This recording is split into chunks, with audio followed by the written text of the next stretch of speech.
Bonjour les toqués du Tic Tac, un nouveau format qu'on inaugure. Déjà, les toqués du Tic Tac, ça, je rêvais de le dire depuis des années. Et je suis ravi d'être invité pour enfin pouvoir le prononcer. Oh, le mec, il commence bien l'émission. Ah là, mais pourquoi on est là? On est avec Erwan Kerner, le CEO d'Acrone. Acrone qui fête ses 10 ans d'existence C'est récemment. Ça, déjà. Et pour faire une émission très particulière, parce que c'est des questions que vous m'avez posées, comment fait-on pour monter une marque de montre? Donc, ce que c'est dit, c'est prenons quelqu'un qui l'a fait, L'une des meilleures. l'une des meilleures, en tout cas un des premiers, tu vas nous l'expliquer, avoir fait Ouais. du Quick Starter, et qui va nous expliquer tous les écueils à éviter, tout ce qu'il faut faire, tout ce qu'il ne faut pas faire, et comment il a évolué Je vais depuis tout vous 10 dire. ans. Tout vous dire. Aucun secret, Tous les pièges. Tout. tous les pièges, tout. Donc, on va commencer, mon petit Erwan. C'est Déjà, parti. tu es venu avec plein de montres, Ouais, donc bah ça oui. veut dire qu'en 10 ans, tu as quand même une production un peu prolixe. Ah ouais, on en a fait des centaines de pièces différentes, ouais, des modèles. C'est très varié, hein, de la plongeuse, de la pilote. Et, de toute façon, on va en parler, mais c'est 10 ans déjà d'existence. Et puis voilà, on est toujours là. On a de la chance quand même. C'est que ça Mais tu sais ce fonctionne. qu'on dit, 10 ans, ça veut dire que c'est parti, il n'y a plus aucun risque. C'est vrai. Donc maintenant, la rampe de lancement est terminée, Ouais. maintenant tu vas aller dans l'espace. Et grâce à toi en plus, grâce à cette émission. Grâce à cette émission, tu vas encore aller plus loin, Ah, évidemment. bien sûr. Bon, d'abord, première question, Erwan, faut-il être horloger pour lancer une marque de montre? Eh ben, j'en suis la preuve que non. Et je dirais même que c'est un piège très souvent parce que je vois beaucoup de marques ce sont des horlogers et en fait, ils ont une vision un peu biaisée, tu vois, du business et de l'horlogerie. Alors, ça ne veut pas dire que ça ne marchera pas, mais c'est vrai que des fois, il faut avoir un petit peu de recul pour pouvoir bien rentrer dedans et savoir comment construire sa marque et quoi faire concrètement. Et c'est vrai que des fois, je vois des erreurs que je me permets de critiquer et de trouver que ce sont des erreurs. Mais non, on n'est pas obligé. Nous, on venait de la grande distribution. Vous êtes Tu combien vois, pour créer la boîte? on était 3 fondateurs et donc 2 opérationnels vraiment à construire et à orienter la marque. Et donc, tu vois, on n'avait rien à voir avec ça. Par contre, on était des passionnés. Et en l'occurrence, moi, je connaissais bien les modèles, j'aimais ça, comme beaucoup de tes abonnés sans doute. Mais ouais, donc non, je pense que c'est pas indispensable, bien au contraire. Et premier conseil là-dessus que je donnerais, c'est déjà faites des modèles qui vous plaisent. Alors ça paraît évident, mais faut pas suivre forcément ce que le marché va dire ou les tendances. Il faut faire déjà un modèle qui vous plaît, ça vous plaît de faire ce design. Voilà, ça c'est vraiment le premier conseil. Comme tu as fait avec Amixem. Exactement, bah ouais. Parce exactement. qu'Amixem, il a fait une montre qui est vraiment en dehors des concepts du marché. Bah ouais. Hein. Clairement, bah oui. Mon D'ailleurs, on a carré, fait une émission avec lui. allez la voir. On vous met l'affiche, évidemment. Voilà. Mais oui, c'est vrai qu'une montre carrée, tu vois, c'était pas du tout dans le marché actuel. C'est très très peu, c'est moins de 10% des montres. Faire quelque chose de très technique, très élaboré, dans une gamme de prix qui est assez élevée quand même, malgré tout, dans l'entrée de gamme. Et donc ça a plu. Et en 3 semaines, ils ont tout vendu. Donc bravo à Amixem et à Spacefox surtout, à toute l'équipe. Donc, beau Et mon projet. petit doigt me dit qu'il y a un autre projet dans les tuyaux. Oh là là, ton petit doigt, il lance des choses. Voilà. Bon, toi, tu étais collectionneur de montres avant de monter ta marque? Ouais, je collectionnais. Quel type de montre tu collectionnais? Ah, moi, j'ai eu de tout, les Suisses, j'ai eu du Hamilton, j'ai rêvé devant Hamilton pendant longtemps. J'ai eu des Tissot, des choses assez classiques. Et j'ai même eu du Festina. Je pense que tout le monde a eu du Festina dès que tu as commencé à t'intéresser à l'horlogerie. Moi, tous les gens à qui je dis ça, ils me disent mais oui, mais moi aussi j'ai eu une Festina pendant les 20 ans. Tu C'est vois. marrant que tu me dises ça, C'est tu drôle, sais quand même. pourquoi? Toi aussi, Non, moi j'ai pas eu de Festina, mais ma communauté m'envoie souvent des photos de Festina. bien sûr, Et du coup, c'est une marque que je ne connais pas et je m'intéresse à cette maison. tu peux. Et le groupe est extrêmement intéressant Très gros. parce qu'ils ont très aussi une fabrique de mouvements, ce Ouais. que j'ignorais. Ah et oui. donc, on va s'intéresser à Festina Bon, on va cette faire le année. lien, là. Bah oui, Mais tu sais que j'ai certains mouvements là qui sont de chez Sopron et qui appartiennent à Festina. voilà. Donc oui, il y Non, a mais des je liens. connaissais Sopron, mais Ouais. je ne savais pas que ça appartenait Bah à ouais. Festina. Tu Et vois. Festina, c'est. Alors, il faudrait Depuis vérifier, toujours, mais- ça appartient à Festina ou ils l'ont Non, acheté? non, ils ont racheté il y a quelques années. Enfin, maintenant, il y a quelques années bien tassées. Ouais, ouais. Oh, Et quand c'était un peu down, ils ont relancé toute l'activité et donc c'est super. Donc attendez-vous à voir du Festina arriver dans les émissions, c'est prévu au programme. Et je compte sur vous aussi pour me dire comment vous ressentez la marque Acrone, ce que vous en pensez, et si vous en possédez évidemment. Soyez sympa. Oui, soyez sympa. Pourquoi vouloir créer une nouvelle montre sur un marché qui aujourd'hui est un peu saturé, ne l'était peut-être pas il y a 10 ans, Mais est-ce que tu penses qu'il y a encore la place pour créer des marques de montres? Il y a toujours la place, de toute façon, quoi qu'il arrive, parce qu'il y a des marques qui coulent, il y en a qui disparaissent malheureusement. Et C'est les montres de plongée, non, c'est les marques qui coulent?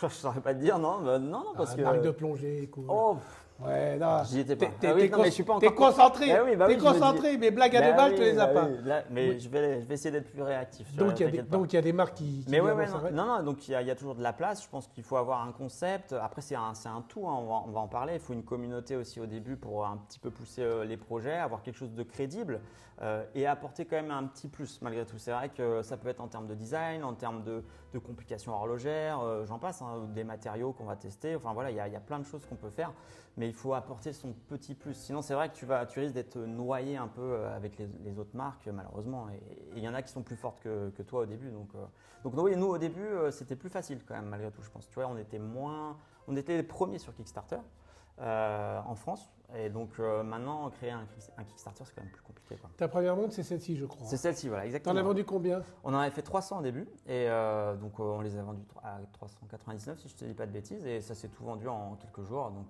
c'était parfait pour nous lancer et en tout cas amorcer quelque chose parce que c'était ça l'idée, c'était d'essayer c'était des outils qui étaient intéressants Kickstarter qui l'est toujours mais ça te permet de valider ton marché, tu vois, de te dire est-ce qu'il y a vraiment quelqu'un qui s'intéresse à ce que je fais, parce qu'à la base tu es dans ta tête en fait, hein, tu te dis oh, c'est génial ce que je fais et puis ça se trouve ça ne l'est pas du tout. Et au moins là, quand tu as quelqu'un qui paye pour ton projet, qui plus est en avance, parce que là, tu vois, il nous faisait confiance, il payait, il recevait ça plus Alors que plus vous tard. n'étiez pas connu. Pas du tout. Et donc au final, là, ça valide un petit peu ton marché, quoi, si tu veux. Quand tu dis qu'il faut avoir une petite communauté au départ, tu te la constitues comment cette communauté? C'est les amis, la famille? Ah, nous, on avait commencé à l'époque sur des forums, il y en a des très connus en ligne. Et maintenant, il y a aussi les groupes Facebook, il y a des groupes Instagram. Maintenant, il y a plein de choses qui peuvent justement être utilisées pour présenter son projet et dire bah, est-ce que ça vous intéresse? Et maintenant, c'est vraiment indispensable à mes yeux de créer une petite communauté au début pour voilà, amorcer la chose et puis partir, quoi. Alors moi qui veux créer un club d'amateurs de montres autour de la communauté Franck Sensé, ça peut être pas idiot par exemple de faire une collab et de la réserver aux membres du club. Ah, bien sûr, bah ouais, c'est top. Bah oui, parce que ça a vraiment ce sentiment d'exclusivité, de série limitée aussi, parce que c'est quand même ça aussi qui plaît. Et oui, ça te permet d'amorcer en fait. Tu auras forcément des gens qui vont commencer à vendre et puis après ça fait le bouche à oreille, quoi. C'est ça un peu que tu essaies de faire. Puis ça, c'est à moindre coût aussi, parce qu'au début tu n'as pas d'argent, hein. Bah, j'en ai toujours pas d'ailleurs, mais non, je plaisante. Mais c'est vrai que non, ça te permet de faire du marketing à moindre coût. Et alors, quelle est la proposition de la marque quand tu commences au départ au niveau du design, de la technique, du prix, du storytelling? Comment vous avancez avec tes partenaires? Nous, pour le coup, c'est ce que je te disais, on est parti de ce qu'on aime en fait. On s'est dit on va faire des choses qu'on a envie. Donc j'avais envie sur la première montre de quelque chose en céramique. Je trouvais ça technique, je trouvais ça original. Quel prix, rappelle-moi? 399. En céramique? Ouais, en céramique avec un Miyota, un 90-15. Donc très bien placé dès le Ouais, départ, c'était agressif en matière de prix bien quand sûr. même. En toute honnêteté, on ne gagnait pas énormément d'argent là-dessus. Et c'est un peu l'erreur, mais c'est aussi ce qu'on fait tous au début, c'est de se positionner à un bas prix parce qu'on n'a pas beaucoup de frais, si tu veux. Et donc ça marche au début. Et c'est ça qui est facile à faire. Créer une première montre, c'est facile. Mais après, durer, c'est là où c'est plus difficile. Qu'est-ce qui rend ta montre différente des autres quick starters en fin de compte? À l'époque, c'était la matière surtout qui. Ouais, c'était qui le a fait côté que- original et puis le sorte de checklist d'éléments techniques qui était bien respecté et qui faisait haut de gamme, si tu veux. On avait le saphir, on avait l'assemblage en France, la céramique, et ainsi de suite, la montre automatique. Et à un prix comme ça, notamment parce qu'on n'avait pas de distributeur et donc ça nous permettait de faire des prix agressifs. C'est ça qui nous a différenciés tout de suite. Maintenant, c'est quelque chose d'assez courant. Tout le monde sait à peu près ce qu'il faut faire pour ticker les box, tu tick the box en Pour anglais. valider, pour valider les concepts. Voilà le concept, mais c'est vrai qu'à l'époque, on était dans les premiers et on voulait ce côté de transparence aussi, tu vois, de dire la montre, elle n'est pas fabriquée en France, elle est assemblée en France. Et pareil, tes internautes checkeront, mais il me semble qu'à l'époque, en tout cas en France, c'est sûr, on était les premiers à mettre assemblée en France et pas fabriqué en France parce que c'était pas le cas. Donc on voulait cette transparence-là. Donc vis-à-vis des gens. l'honnêteté paye. Oui, je pense. Tu ça vois. sert à rien de mentir sur un produit parce que un jour, à un moment ou à un autre, vous vous faites rattraper Bien par la sûr. vérité. C'est facile maintenant, on a accès à toute l'information. Tout le monde a accès à l'information, donc c'est facile de comprendre. À l'époque, il y avait encore un peu de ce côté opaque. Tu vois, il y a quelque chose d'un peu opaque qui était entretenu par certaines marques. C'est pas grave, c'était du marketing si tu veux. Mais nous, on avait dit, nous, voilà, on fait ça. Et si ça plaît, tant mieux. Alors rentrons un peu dans le vif du sujet. Combien faut-il pour démarrer? D'argent, tu veux dire? Oui. Des pépettes. Oui. Combien Il d'oseille? n'y a pas de règle, mais nous à l'époque, si je te dis pas de bêtises, on avait mis 20 000 euros chacun. Et ça nous a permis d'amorcer, de payer des prototypes, de commencer à amorcer tout ce qui est marketing et tout ça, mais vraiment du basique finalement. Tu vois, créer des plaquettes, des choses comme ça, du design et ainsi de suite. Donc voilà, ça nous a permis de voir un tout petit peu venir, d'acheter la production aussi. Finalement, les ventes, les préventes nous a servi à gérer la trésorerie, mais on aurait pu se payer entièrement la production. Donc c'était à la fois un côté marketing, le lancement. Et rassureur. Et voilà, exactement. Et donc voilà. Donc après maintenant, je ne saurais pas te dire, les coûts ils ont augmenté un peu, surtout quand même. Et après ça dépend aussi. Il faut voir à quel moment on accélère. Tout dépend. Nous assez vite, on a eu un investisseur, donc ça nous a apporté du cash pour continuer à booster. Au bout d'un an à peu près, on a un premier investisseur. Un nouveau partenaire qui est un nouveau partenaire qui a racheté des parts et qui a réinjecté de l'argent. En centaines de milliers d'euros. Donc forcément, ça a accéléré un peu plus et ça nous a laissé un peu plus de liberté. De faire des erreurs aussi, tu vois, par exemple. On fait des erreurs, des fois, on va faire des projets qui marchent moins bien et il faut pouvoir assumer le stock. Et voilà. Donc ça, c'est l'ordre. Peut-être qu'on peut faire avec moi, mais c'est vrai que je te dis à peu près. On a une question qu'on n'a pas posée, et évidemment, c'est la première. D'où vient le nom Acrone? Ça vient de Acrone, A-C-H-R-O-N-E. Et ça veut dire. Achronique. Ouais, un temporel en dehors du temps. Et on aimait bien ce côté un petit peu, pas de côté qu'on essaye d'avoir, en tout cas dans notre vision et dans notre communication. Ça me fait penser à Lilian avec Awake, tu vois? Ouais, c'est pareil. c'est un peu l'idée. C'est le côté un peu différent. Exactement. Et en fait, le K, ça vient de mon nom de famille, Kerner, et Jean-François, il s'appelle Kerboul. On est des Bretons, forcément, donc ça se voit. Enfin, ça s'entend en tout cas. Et donc voilà, on a remplacé ça. C'est pas facile de trouver un nom de marque. Bonjour aux Bretons et à la mafia bretonne créée par notre ami Judica Elirel, Et oui, Judica, bien sûr. qui est évidemment le journaliste horloger du Figaro. Et comment tu fixes ton prix de vente au départ alors? Parce que ça, comme tu disais tout à l'heure, nous, notre défaut peut-être, c'est d'avoir mis le prix un peu trop bas. Ouais, c'est le défaut que je vois souvent aussi avec les nouvelles marques, tu vois, qui va se passer très bas et en fait, ils n'ont pas assez de marge après pour continuer à amorcer des nouveaux projets. Donc en fait, c'est un peu le piège, c'est d'essayer de te positionner en fonction de ta concurrence, évidemment, sur le segment sur lequel tu veux te positionner et d'être au moins au niveau des concurrents et pas trop bas, donc pour gagner encore de l'argent et pour pouvoir réamorcer des projets derrière, payer tes frais, tout ça, parce que ça arrive assez vite. Au début, tu n'as pas trop de frais. Et puis en fait, tu te rends compte, ah ouais, mais il y a ça à payer, il y a l'URSSAF, il y a machin, et tu vois ce que je veux dire? Les assurances. Les assurances, il y a énormément de choses. Le transport, le SAV. La création de la société, on va y venir pour Mais les SAV. il y a énormément de frais qui arrivent, donc il faut pouvoir positionner ça. Quelle marge faut-il prévoir pour survivre? Ça c'est dépend. une bonne question. Ouais, mais ça dépend vraiment. Tu vois, nous, on nous a toujours dit, vos prix sont trop bas, vous avez trop peu de marge. Et 10 ans plus tard, on est toujours là. Donc ça dépend aussi, d'un autre côté, de tes frais, en fait. Si tu as tes bureaux à Nantes ou tes bureaux à Paris, c'est pas le même prix. Et voilà, il y a ça, les salaires, il y a plein de choses. En fait, nous, on n'est pas trop gourmands en tout cas. Et on préfère embaucher et avoir, pour le coup, on a une équipe. Vous êtes combien aujourd'hui? On est 8. C'est donc beau. tu vois, on est 4 horlogers à l'atelier donc pour gérer le SAV, l'assemblage, les éléments techniques. Il y a Maxime, designer, et puis autrement, ça va être plus la partie commerciale et marketing. Justement, est-ce que le recrutement des horlogers, c'est pas un des problèmes et un des écueils auxquels il faut s'intéresser très vite? Ouais, ça dépend dans quelle partie de la France tu te situes. Si tu es du côté de Besançon, c'est peut-être plus facile. Ouais, c'est plus facile, il y a plus de monde. Mais nous, on a aussi des écoles dans l'Ouest. Et donc, tu vois, à la sortie, on a eu du monde qui ne voulait pas forcément aller en Suisse. Parce qu'il faut être assez réaliste. C'est vrai que les salaires en Suisse, ils sont quand même très intéressants. Le triple? Oui, facilement. Ouais. Mais il y en a qui veulent rester dans leur région. Et donc, voilà. Donc, nous, on a cette chance-là d'avoir pour l'instant une belle équipe qui veut rester à Nantes. Et en Suisse, il y a aussi des excellents clubs de collectionneurs et d'amateurs, notamment le club de l'EPFL qui m'a contacté récemment à Lausanne. Et je leur dis bonjour. Parlons produits maintenant. Au départ, vous avez décidé de faire quartz, méca quartz, mécanique, automatique, ou de sortir au fur et à mesure un de chaque pour pouvoir avoir une variété et une palette? Nous, au début, on s'est concentré vraiment sur l'automatique parce que c'était ce qui nous intéressait. Tu sais, en tant qu'érudit, comme ça, on trouvait ça vraiment, c'était ce qui nous motivait. Et puis il y a quelque chose de passionnant et de magnétique à ce type de mouvement, de les voir fonctionner alors qu'il n'y a pas de pile. Donc on s'est concentré là-dessus. Et c'était aussi, à ce moment-là, il y avait la possibilité de trouver donc, le Miyota, qui est un produit intéressant parce qu'il n'est pas très très cher. Et quand même Et très fiable. Et très fiable, exactement. Et tu as quand même ce petit côté un peu sympa de l'horlogerie, quoi. Calibre Suisse, France, Chine. Ouais. Comment la fabrication bracelet, boîte, etc. Raconte-nous un peu. Est-ce que c'est une montre tu vois, multiculturelle? sur des montres comme ça, là, on va être sur celle-ci, c'est un Seita. Donc ça, c'est la montre qui a eu beaucoup de succès cette année. Cet été, celle-là, elle a fait un carton cet été. Les couleurs, ça a plu à beaucoup de monde. On est sorti vraiment des choses assez fun là-dessus et ça a été un carton pour l'été. En plein mois d'août, en plus, tu vois, en général, c'est un peu calme. Et donc là, on met du Sellita.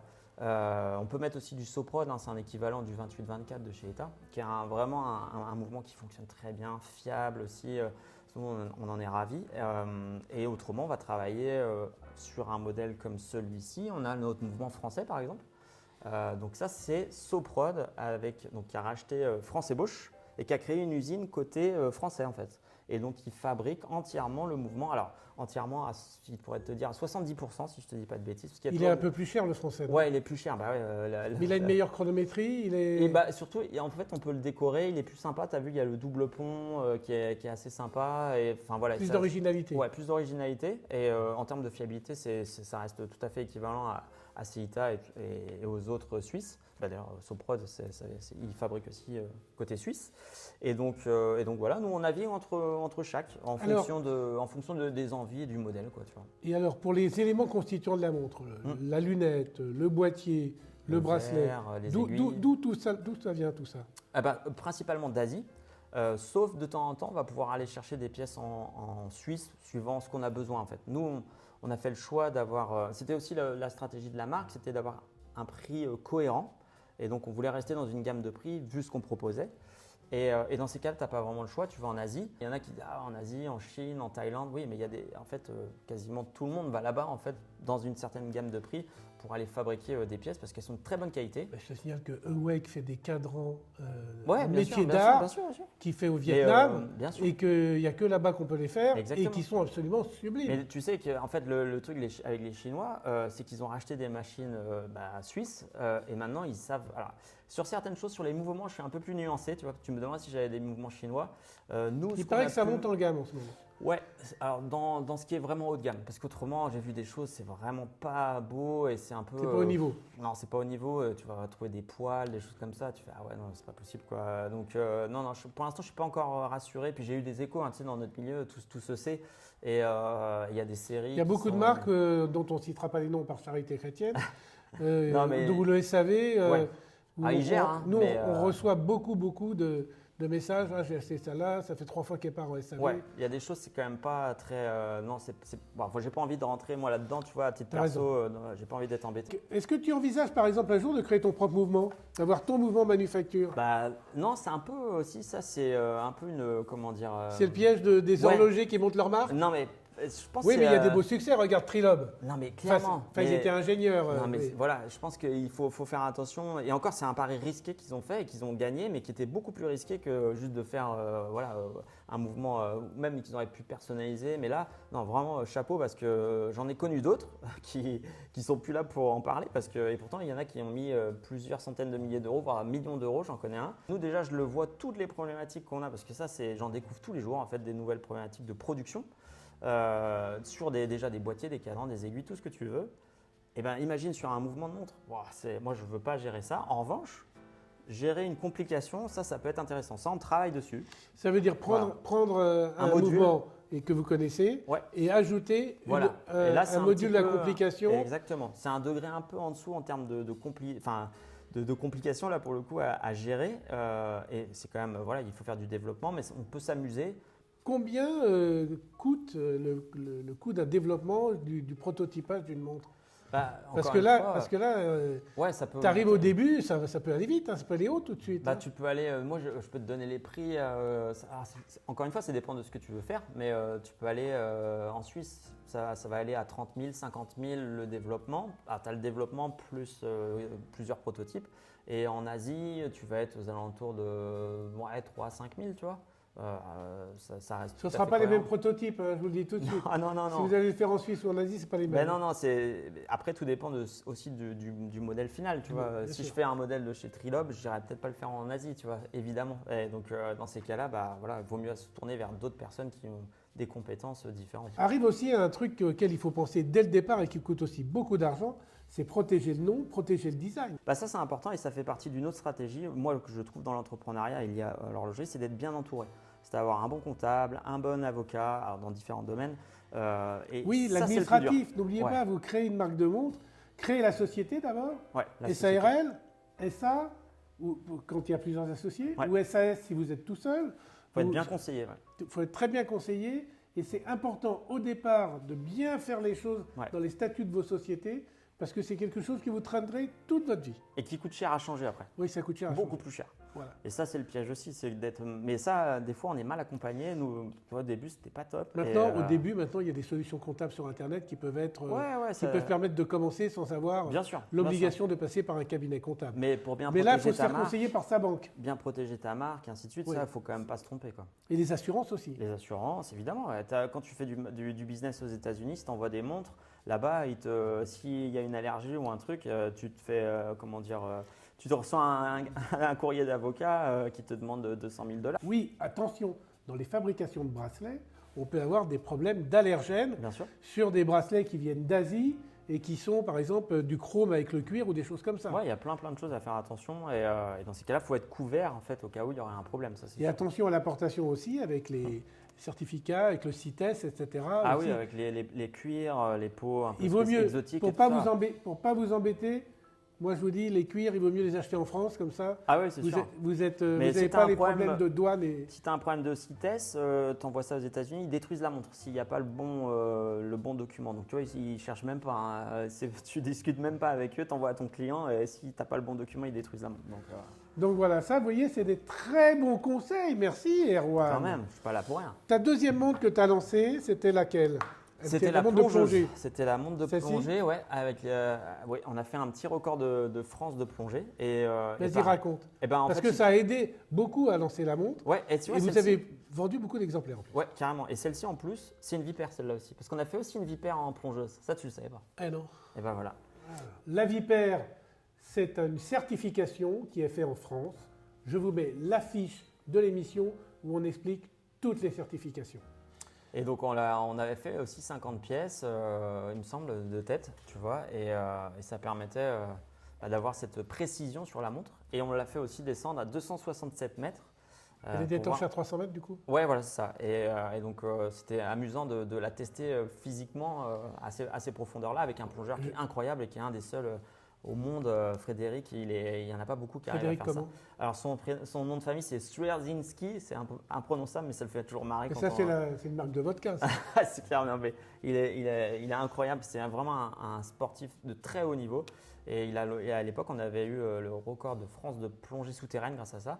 Enfin, il l'avait eu surtout. Mais nous, on avait emmené la montre. C'était très sympathique à voir et à faire. Alors, je m'apprêtais à te faire une remarque indélicate, Vas-y, je t'en prie. mais tu t'en tires par les Sur moustaches. quoi? Sur le Luminova? Ouais, sur le Luminova, parce que je voyais que tu as une trotteuse sans lollipop. Et je me dis, ah, tiens, il n'y a pas d'indicateur de marche et je vois Bah non. que. Sinon, t'as il y a- pas l'ISO? Non, mais il y a un Ah ouais petit peu de Luminova au bout. Au niveau du marketing et de la distribution, toi, niveau distribution, tu as fait le choix d'être 100% Internet. En ligne, ouais.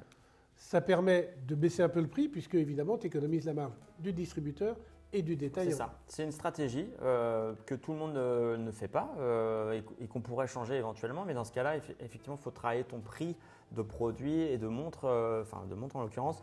Il faut que ça soit en accord avec cette stratégie-là. Donc nous, on s'était dit, bon, déjà, il y a de quoi faire avec le site internet.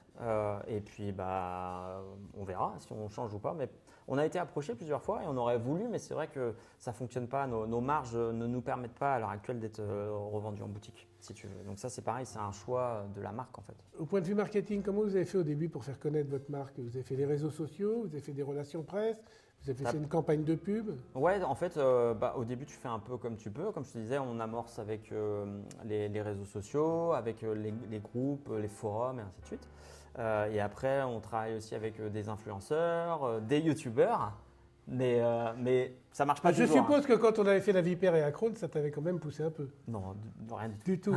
Putain. Le rat. Coupé, on annule l'émission. Voilà. Non, mais c'est vrai ça donne de la visibilité. Bien sûr, c'est indéniable, ça fait de l'influence.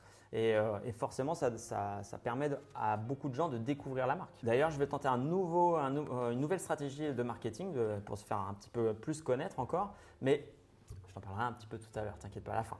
Ah, c'est la cerise sur le plateau. C'est la cerise sur le plateau. On a une cerise sur le plateau. Bon, les erreurs à éviter, on en a déjà un peu parlé. Les erreurs fatales des jeunes marques. L'erreur des prix trop bas, on a dit. Hein. Ouais. Le SAV qui plombe la trésor. L'erreur que je vois le plus souvent, c'est voilà, de vouloir en faire un peu trop et ne pas se concentrer assez sur le produit, tu vois. Et à l'inverse, tu en as qui se concentrent beaucoup sur le produit, mais par contre, ils ne la font connaître par personne. Donc en fait, c'est essayer de trouver l'équilibre entre ça. Ça sert à rien d'avoir le plus beau livre du monde s'il reste dans la bibliothèque. Exactement. Si personne n'est au courant, ça sert à rien. Et les ambassadeurs, t'en penses quoi? Ça dépend plus ce que tard, des ambassadeurs. des friends of the brand. Ouais, si, ça peut être utile aussi de la même comme manière. ton plongeur, t'en as. Ouais, voilà, exactement. Si, moi je trouve que ça génère, comment dire, l'important c'est de générer du contenu différent, c'est-à-dire que l'ambassadeur avec son univers, il va pouvoir te créer des photos, des vidéos qui vont mettre ta montre en action en fait. Et nous, c'est ce qu'on cherche. Nos ambassadeurs principaux, nous, c'est les militaires.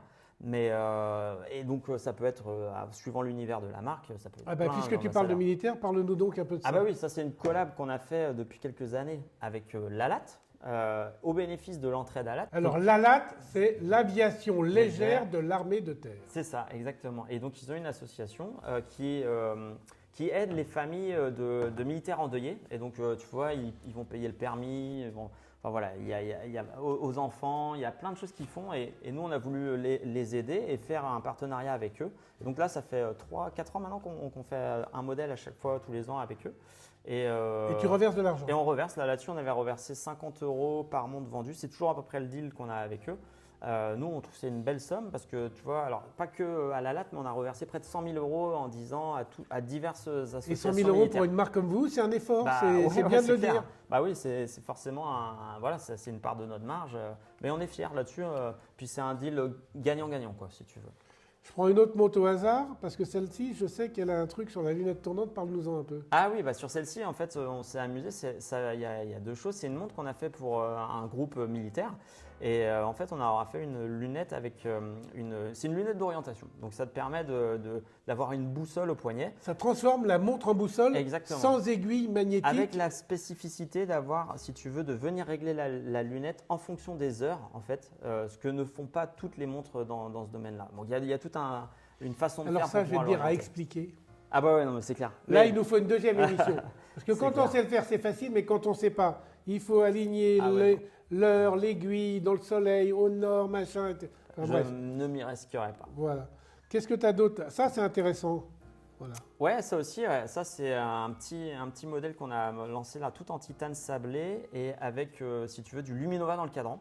Et donc, c'est assez amusant parce que c'est un carbone qu'on a mélangé avec du Luminova et donc ça fait un petit effet. Ah oui, d'accord. Et avec une couleur de Luminova qui est différente pour les chiffres et pour les aiguilles. Ouais, tout à fait, ouais, ça ressort. Et là, vous avez quand même un bracelet… tout en titane. Et combien ça coûte ça? Ça sortait à 600 €, 599. Vous êtes quand même très très bien placé au niveau prix. On essaye. Hein. Là, tu as un Soprod dedans, donc suisse aussi, automatique. Donc ça, on en a plus. Full titane, hein? Ouais, titane. Ouais. Full titane avec un cadran spécial avec du Luminova dedans. Bravo. Hein. Exactement. Bon, qu'est-ce qu'on a d'autre? Ah, ça là, elle me fait marrer parce qu'elle me fait penser à une autre montre. Ouais, elle fera penser à tous les amateurs d'horlogerie. Tout le monde le verra, le petit clin d'œil. Exactement. Parce que c'est un petit clin d'œil, il y a une 50 Fathom, ça. Exactement. C'est une des montres que j'adore. Et là, je voulais m'amuser en fait avec. Bon, tu as fait un petit hommage. Ouais, c'est un hommage, mais assumé, tu vois. Oui. Assumé. Alors, le logo, on l'a transformé parce qu'il y a toujours des gens qui nous demandent comment on change la pile dans les montres automatiques. Et donc, si tu veux, on a mis un gros logo barré avec pas de une pile. Voilà. Et ça nous a amusé de faire ça. Ah, mais tu veux peut-être me relancer sur la cerise sur le plateau? Oui, mais avant, je voudrais que tu me parles quand même du métier d'art qui est là. Ouais. parce que là, il y a une gravure que tu as aussi sur le Ouais. bracelet. Et sur cette montre-là aussi qu'on avait fait avec Thomas Braque, qui est un graveur héraldique et qui a travaillé avec nous. On a fait une série de 100 pièces avec ça. On l'a gravé sur le thème du tatouage japonais. Et en fait, pareil. Du tatouage. Ouais, des tatouages. Est-ce que vous avez vu l'émission où le mec se fait graver le calibre d'une montre squelette sur la jambe? Je vous mets la Sacrée fiche. histoire. Et bonjour à Sandry, le tatoueur fou du Puy-en-Velay. Tu l'as vu ça? Non, je l'ai Ah, pas va vu. la voir, tu vas voir, c'est Ah oui, terrible. là, il était chaud, lui. Mais donc, on a fait graver ça 100 pièces et ça s'est très très bien vendu aussi parce qu'il y a le côté métier d'art. Et il s'est amusé sur une de nos pièces à faire cette gravure sur le thème de Ah, il Sparte. grave les maillons. Ouais, tout le thème de Sparte. Il a même mis, tu vois, des petites inclusions d'or. On l'a jamais sorti ou assemblé. C'est vraiment un truc collection chez nous. On s'est amusé. Il faudrait qu'on en fasse une pièce un jour. On la mettra aux enchères et puis au bénéfice peut-être des armées, tu vois. Bon, ben voilà, alors maintenant, c'est venu l'heure du méca quartz Mais Cerise cerise sur le plateau. sur le plateau. Exactement. Alors vas-y. Je suis venu avec une petite surprise, exclusivité. Exclusivité pour la chaîne. Pour Et toi. attention, parce que je vous signale que quand on a décidé de faire cette émission, il m'a dit je viens avec un truc qui va décoiffer.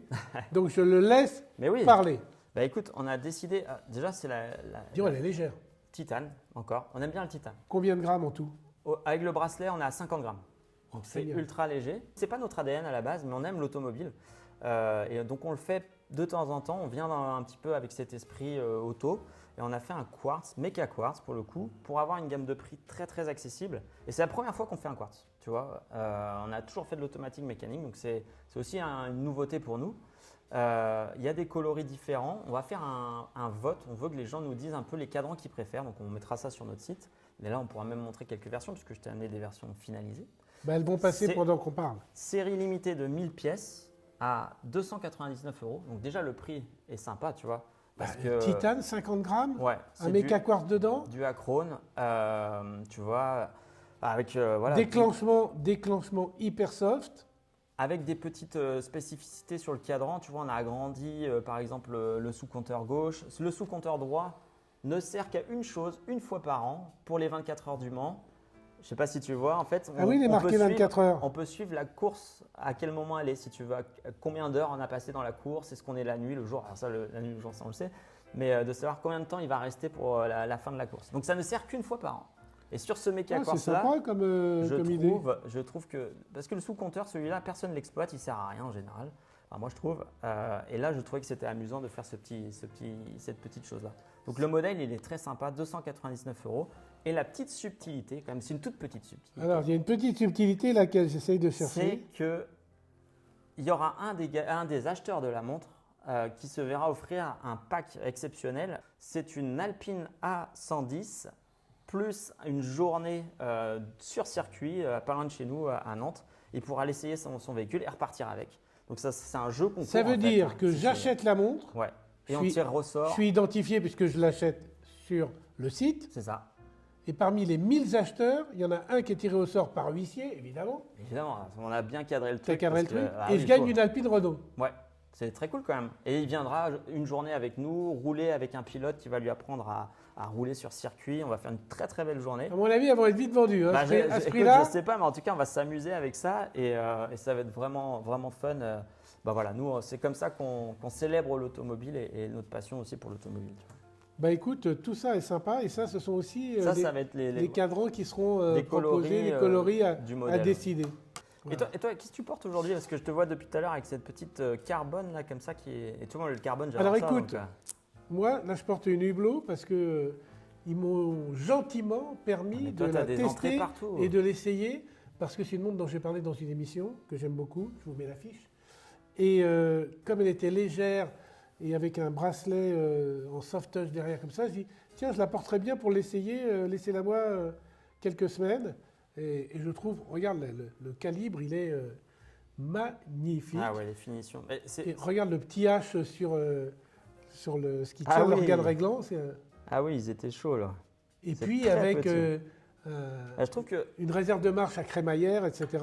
Je trouve que la marque, elle se renouvelle là. Oui, je suis d'accord. C'est intéressant parce qu'ils étaient un peu perdus à un moment. Selon moi. Longtemps dénigrés en étant trop marketing, trop Ouais, voilà, show-off. exactement. Tu vois, trop chaud. Et là, ils reviennent vraiment par la technique. par la technique et Avec- par le côté horloger avec Ouais. des calibres sublimes. Mais même sur les matériaux, ils sont très très forts. Bah là, on a ils le innovent. Carbon Frosted qui est génial. Ok. Dernière chose et non des moindres, sur ta montre alpine, Oui. quand elle est arrêtée, Elle donne l'heure 2 fois. Oh non, Eh, là, je- tu m'as piégé. je là. les ai tous à chaque fois. Hein. Quand elle est arrêtée, Ouais. elle vous donne l'heure exacte, Ouais, c'est ça. Ouais. Au moins 2 fois par jour. 2 fois par jour, Exactement. évidemment. Bah ouais. Bon, Merci, c'était pour, l'émission avec Erwan Kerner. J'espère que ça vous a plu. Laissez-moi des commentaires pour savoir si vous voulez que je refasse venir des gens, des créateurs de marques, des indépendants qui nous expliquent leur parcours, comment ils ont vécu, les galères, les succès, les joies, les bonheurs. Aujourd'hui, Acrone est définitivement une marque qui fait partie du paysage horloger français. On parle souvent de toi. Merci. Et je vais le tarabuster et je vais le piquer pour qu'on fasse une petite collab avec Besançon et qu'on fasse une petite vipère ensemble. Avec plaisir, on va essayer. C'est pas possible. On va essayer. tu T'adores m'en la parles. vipère, j'adore la vipère, Mais tu m'en j'aime parles Acrone tout le temps. et tu adores la chaîne Franck Mais Sensé. bien sûr, c'est pour ça que Donc tu c'est l'as. pas possible. D'ailleurs, tu vas me faire le plaisir de prendre la casquette qui est derrière toi Ah bah ouais, carrément. et de la mettre pour la fin de l'émission parce que maintenant, évidemment, Erwan fait partie de la team Franck Sensé. Allez, à Salut. tout à l'heure.